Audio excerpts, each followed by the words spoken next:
प्रयास से बड़ी खबर है। माफिया अतीक अहमद से जुड़ी इस वक्त की बड़ी खबर। माफिया अतीक और अशरफ से एटीएस भी पूछताछ करेगी। ऐसे ही कनेक्शन को लेकर दोनों से पूछताछ होगी।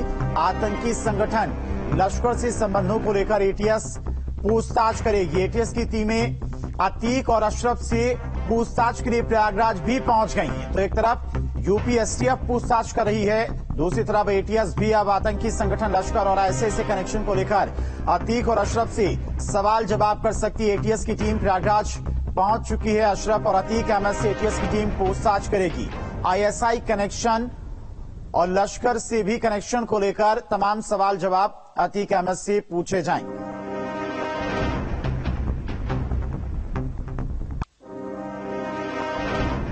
और इसी बीच एक और बड़ी खबर। एनकाउंटर से डरी अतीक की नामी पत्नी शाइस्ता परवीन 24 घंटे के अंदर शाइस्ता परवीन कर सकती हैं सरेंडर।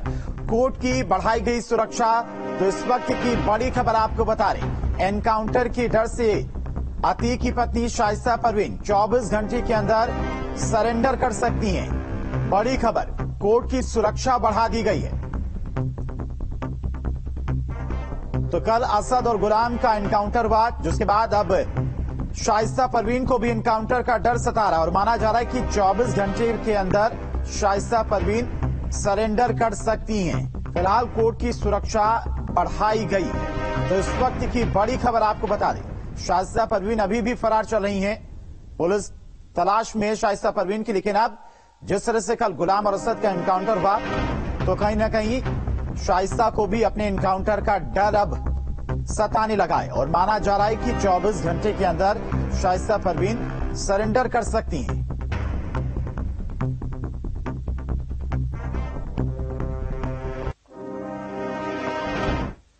और एसपी सांसद ने एनकाउंटर पर सवाल उठाए हैं। असद के एनकाउंटर पर बोले शफीकुर रहमान बर्क, एनकाउंटर कानूनी फैसला नहीं है। बर्क की तरफ से एनकाउंटर को लेकर यह बड़ा बयान सामने आया है।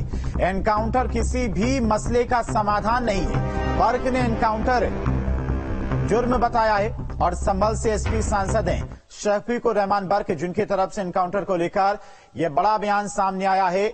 उन्होंने कहा कि एनकाउंटर कानूनी फैसला नहीं है, एनकाउंटर किसी भी मसले का समाधान नहीं है और बर्क ने एनकाउंटर को जुर्म बताया है। ये कोई कानूनी फैसला नहीं है, ये तो जुल्म है। अगर वो मुजरिम है तो उन्हें जेल भेजना चाहिए था। कोर्ट से अदालत, अदालत में उनका केस चल रहे, चाहे वो फांसी लगती, चाहे कुछ भी उनके सजा होती, कुछ भी होता। ये एनकाउंटर जो है मसले का हल नहीं है।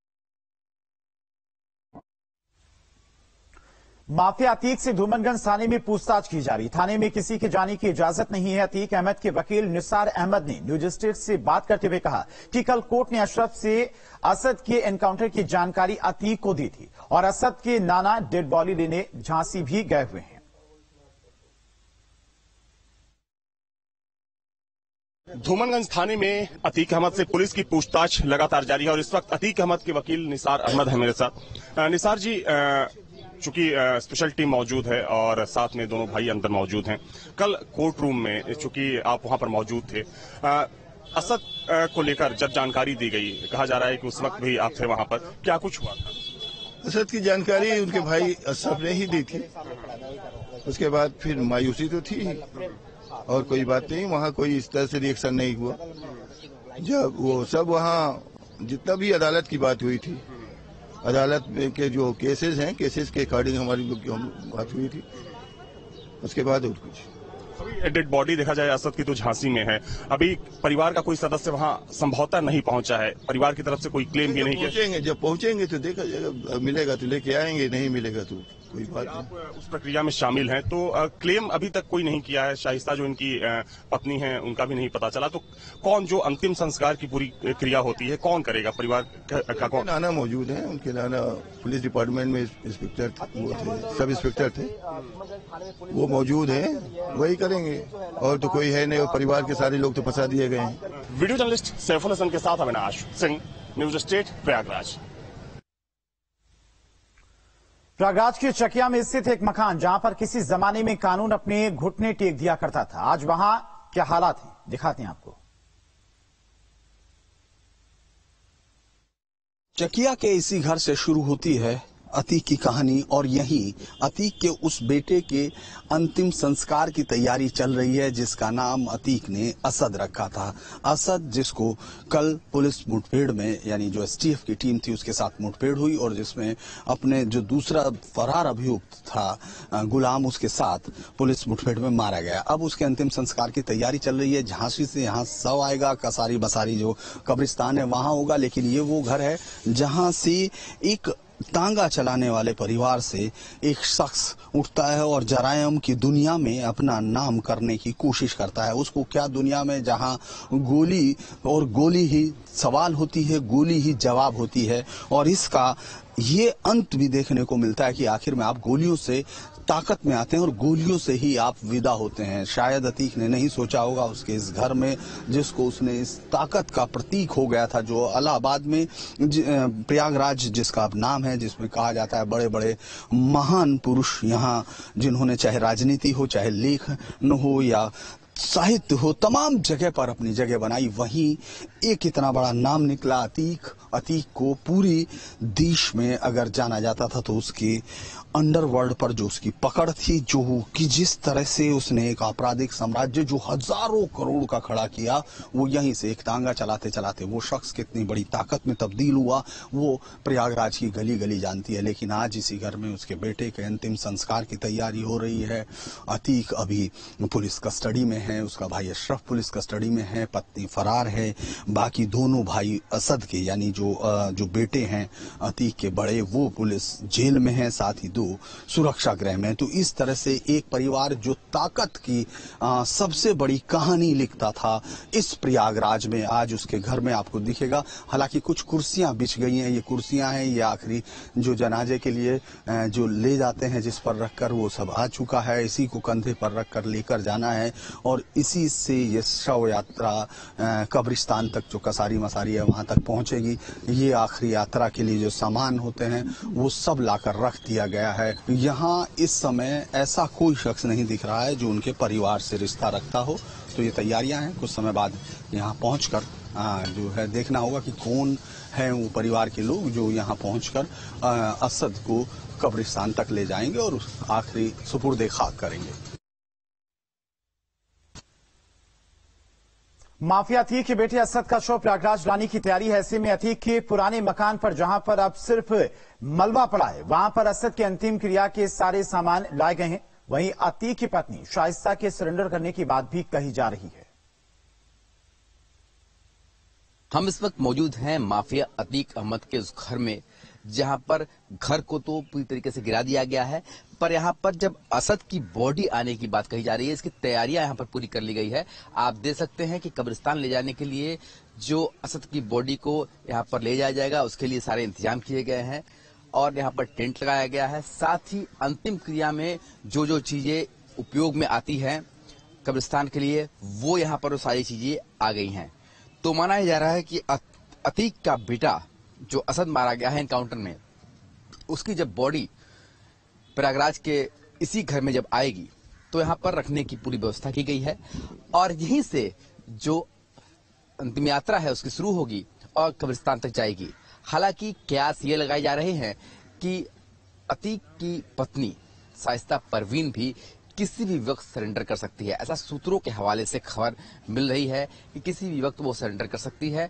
ऐसा हो सकता है कि अपने बेटे की आखिरी दर्शन के लिए उससे पहले वो सरेंडर करे। हालांकि ये सारे चीजें अभी कयासों के घेरे में है, पर अतीक के घर पर ये जो टेंट लगा है, लोग यहाँ पर इकट्ठा हुए हैं और जो असद का एनकाउंटर हुआ है उसकी बॉडी यहाँ पर लाई जाने की पूरी तैयारी यहाँ पर की जा चुकी है। जो कब्रिस्तान में जो अंतिम क्रिया होती है उसके लिए जो सारे सामान होते हैं वो यहाँ पर लाए गए हैं, जैसा कि आप तस्वीरों में देख सकते हैं। तो फिलहाल माफियागिरी के खात्मे की तरफ ये योगी सरकार का जो कदम है वो दिखाई दे रहा है। तो दूसरी तरफ जो अतीक का बेटा असद मारा गया है उसके अंतिम क्रिया की तैयारी अतीक के इसी घर पे चल रही है। हालांकि घर तो आप नहीं कर सकते, घर पूरी तरीके से गिरा दिया गया है, पर जो असद का जो अंतिम क्रिया होगी वो यही शुरुआत होगी, इसकी तैयारियां यहाँ पर दिखाई दे रही हैं। वीडियो जर्नलिस्ट विपिन सिंह के साथ सुशांत मुखर्जी, न्यूज स्टेज, प्रयागराज। और जराइम की दुनिया में अतीक की एंट्री कहां से हुई और यहां तक कैसे पहुंचा, उसकी जानकारी न्यूज स्टेट संवाददाता सुशांत मुखर्जी दे रहे, दिखाते हैं। कोई प्रयागराज का बेताज बासा समझने वाला अतीक अहमद आज मिट्टी में मिल रहा है। अतीक अहमद की बात की जाए तो अतीक अहमद की जराइम की दुनिया शुरू होती है उसके कॉलेज के दिनों से, हालांकि यूं कहेंगे स्कूलों के दिनों से ही। अतीक अहमद पढ़ने में बहुत अच्छा नहीं था, उसका पढ़ने में मन भी नहीं लगता था। उसके बाद अतीक अहमद का जो रुझान है वो गुंडागर्दी की तरफ गया और इसी दौरान चांद बाबा से उसकी मुलाकात होती है और अतीक अहमद उससे प्रभावित होता है और जराइम की दुनिया में तेजी से आगे बढ़ता है। अतीक अहमद का जो इतिहास रहा है वो ये बताता है कि हमेशा से ही एक लॉन्च पैड की तरीके से अतीक अहमद अपने आप को लॉन्च करने की तैयारी करता है। शुरुआत होती है चांद बाबा की हत्या से, हत्या होता है चांद बाबा का और हत्या का आरोप लगता है अतीक अहमद पर और इसी के साथ अतीक अहमद की लॉन्चिंग होती है जराइम की दुनिया में। उसके बाद धीरे धीरे अतीक अहमद आतंक का पर्याय बनने लगता है और उसके बाद राजू पाल की हत्या होती है और ये भी एक लॉन्च पैड होता है।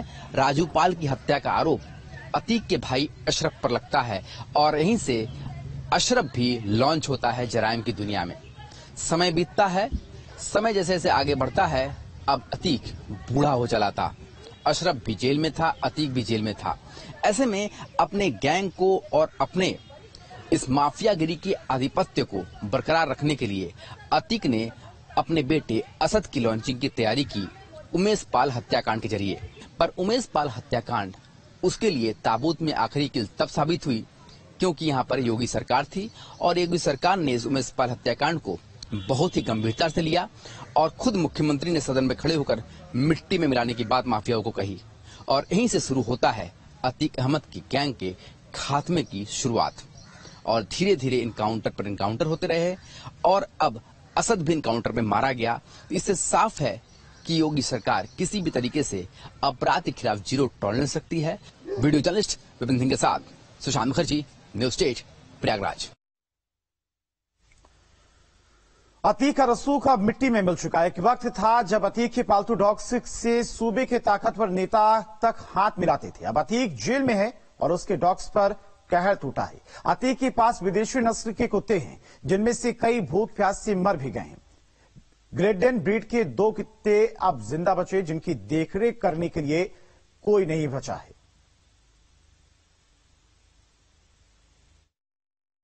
माफिया अतीक अहमद जब अपने राजनीतिक उरूज पर था तो एक फोटो आपको याद होगा जिसमें राज्य की ताकतवर समाजवादी मुखिया मुलायम सिंह एक कुत्ते के साथ हाथ मिलाते हुए स्टेज पर दिखाई देते हैं। वो फोटो पसंदीदा ग्रेट डेन का था और ग्रेट डेन जो एक विदेशी ब्रीड है वो बहुत ही पसंदीदा ब्रीड थी माफिया अतीक अहमद की। और आप आज यहाँ 2 कुत्ते अभी दिखाई दे रहे हैं। यहाँ कहा जाता है उसके परिवार के पास ये 5 कुत्ते थे। ये अलग से बाड़ा था, यहाँ इस पूरे बाड़े में 5 कुत्ते थे लेकिन 3 कुत्ते तब भूख से भी मर गए और ये वो कुत्तों का बाड़ा था जहां बड़े कुत्ते रखे जाते हैं। ग्रेट डेन एक बहुत बड़ी अगर कुत्तों की हम वो कहें तो ये एक अलग ब्रीड है और बड़ी विदेशी ब्रीड है। आपको दिख रहा होगा 2 कुत्ते बचे हुए हैं और उनमें से 5 में से सिर्फ 2 बचे हैं। तो योगी आदित्यनाथ ने उस माफिया अतीक का साम्राज्य मिट्टी में मिला दिया जिसके कुत्ते से भी कभी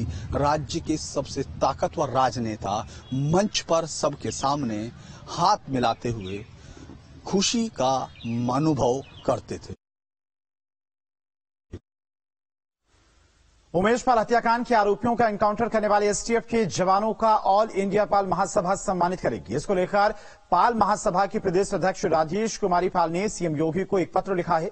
तो वहीं पाल महासभा के अध्यक्ष का कहना है कि एक पत्र डीजीपी को भी लिखेंगे और उन जवानों का डिटेल लेकर उन्हें सम्मानित करेंगे। एक पत्र मुख्यमंत्री जी को लिखा है, धन्यवाद पत्र। एक मैं अभी डीजीपी को लिखूंगी जिससे कि जो टीम कार्रवाई कर रही है उस टीम के कौन कौन लोग हैं, उसमें जो भी पुलिस विभाग है, जो एसटीएफ की टीम है, कौन कौन लोग हैं, उन सबके नाम मांगूंगी और मैं कोशिश करूंगी कि अखिल भारतीय पाल महासभा